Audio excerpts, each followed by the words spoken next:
कहिले सोच्नु भएको छ कि शिक्षालाई पनि टिकटक जस्तै यस्तो लत लाग्ने खालको बनाउन सकिन्छ?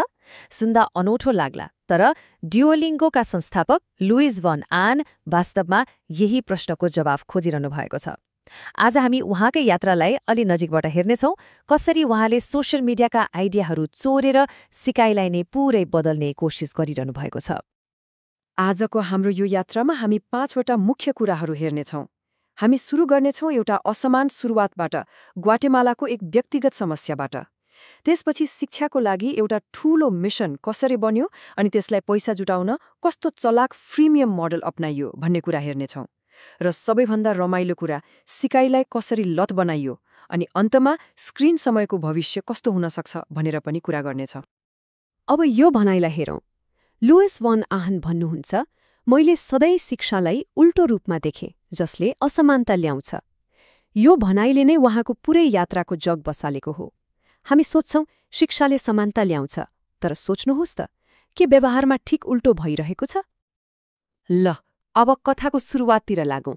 यो सबै कुरा एउटा व्यक्तिगत अनुभवबाट सुरु हुन्छ। ग्वाटेमाला जस्तो गरिब देशमा हुर्कदै गर्दा डुओलिङ्गोका संस्थापकले एउटा यस्तो समस्या देखे जसले शिक्षालाई हेर्ने उहाँको पुरै दृष्टिकोण नै बदलिदियो। उहाँले देखेको असमानताको चक्र कस्तो थियो भने, व्यवहारमा शिक्षाले समाजलाई जोड्नुको साटो झन तोडिरहेको थियो। एकातिर पैसा हुनेहरूले आफ्ना छोराछोरीलाई राम्रो भन्दा राम्रो शिक्षा किनेर दिन्थे, जसले गर्दा उनीहरू सधैँ धनी नै रहन्थे। तर अर्कोतिर पैसा नमुनेहरूले राम्रोसँग पढ्न लेख्न पनि पाउँदैनथे, जसले उनीहरूको सम्भावनालाई सधैँका लागि सीमित गरिदिन्थ्यो। यो ग्वाटेमाला जस्ता देशहरूमा एकदमै सामान्य थियो। हो, त्यही समस्या देखेपछि एउटा ठूलो मिशनको जन्म भयो। अब दोस्रो भागमा हामी यही मिशनबारे कुरा गर्नेछौँ। डुओलिङ्गो किन र केका लागि बन्यो अनि यति ठूलो समस्या समाधान गर्न उनीहरूले पहिलो कदम के चाले त? ल हेरौँ।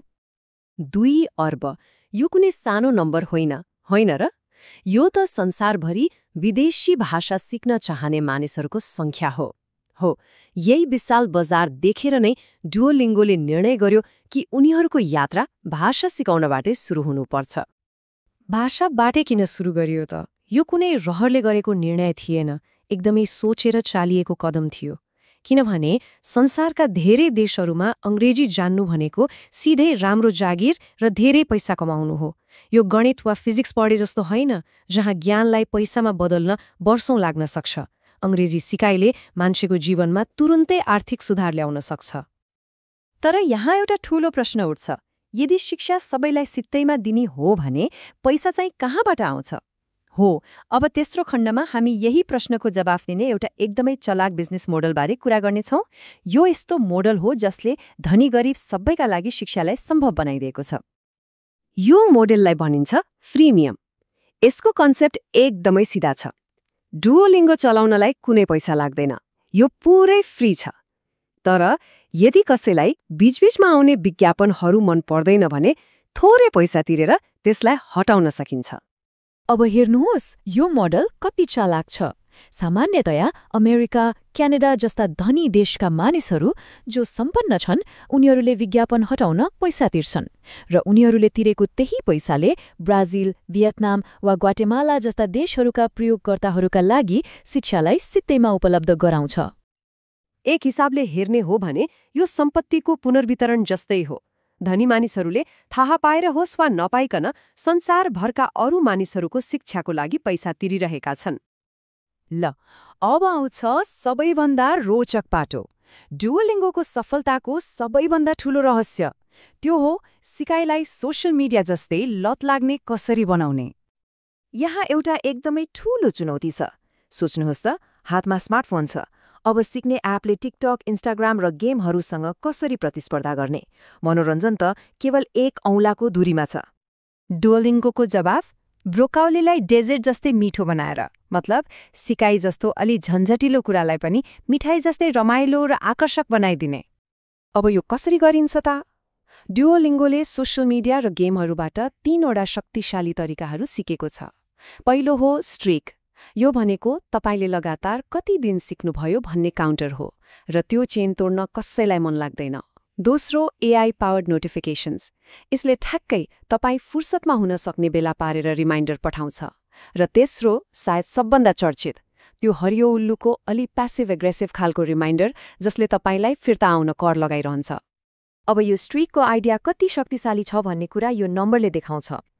30 लाखभन्दा बढी मानिसहरूको स्ट्रिक 1 वर्षभन्दा लामो छ। सोच्नुहोस् त, उनीहरूले 365 दिनसम्म एक दिन पनि नबिराई सिकिरहेका छन्। अनि त्यो उल्लुको कुरा गर्दा यो यति फेमस भयो कि इन्टरनेटमा हजारौं मिमहरू बने। यो अब एउटा एपको मस्कट मात्रै रहेन, एउटा कल्चरल आइकन नै बनिसक्यो। यसले देखाउँछ कि एउटा एपले मानिसहरूको जीवनमा कति रमाइलो तरिकाले ठाउँ बनाउन सक्छ। तर यहाँ एउटा एकदमै महत्त्वपूर्ण कुरा बुझ्नुपर्छ। डुओलिङ्गोलाई सोशल मिडिया जस्तै 100% नै आकर्षक हुनु पर्दैन। किन होला? किनभने सिकाइमा एउटा छुट्टै शक्ति हुन्छ, त्यो हो भित्री प्रेरणा। केही नयाँ सिक्दा जुन आत्मसन्तुष्टि मिल्छ त्यसले 20% काम त आफै गरिदिन्छ। बाँकी 80% काम मात्रै एपले गर्नुपर्छ। हो, यही 20% को फरक नै डुओलिङ्गोको सफलताको गोप्य सूत्र हो। ल, त्यसो भए यो नयाँ सिकाइ मोडेलको भविष्य कस्तो छ त? अब अन्तिम खण्डमा हामी भाषा सिकाउने पाठबाट शिक्षाको पूरै नयाँ मोडेलसम्मको यात्रालाई हेर्नेछौँ। यसको प्रभाव कति ठूलो छ भनेर बुझ्नलाई एउटा तथ्य हेरौँ। अमेरिकाका सबै हाइस्कुलमा जति विद्यार्थीले भाषा सिक्छन् त्योभन्दा धेरै मानिसहरू डुओलिङ्गोमा सिक्छन्। र यो कुरा अमेरिकामा मात्र होइन, संसारका धेरैजसो देशहरूमा लागू हुन्छ। अबको भिजन भनेको यो तरिकालाई भाषामा मात्र सीमित नराख्ने हो। सोचौँ त, यही टेक्निकहरूलाई गणित, भौतिकशास्त्र वा पढाइ जस्ता अरू विषयहरूमा पनि लागू गर्न सकिन्छ। जुन कुराहरू बारम्बार अभ्यास गरेर सिक्नुपर्छ ती सबैलाई यसरी नै रमाइलो बनाउन सकिन्छ। र अन्त्यमा एउटा प्रश्न सोचेर यो चर्चालाई टुङ्ग्याउँ।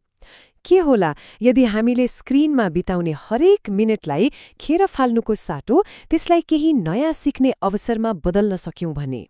सायद शिक्षाको भविष्य यस्तै पो हुने हो कि?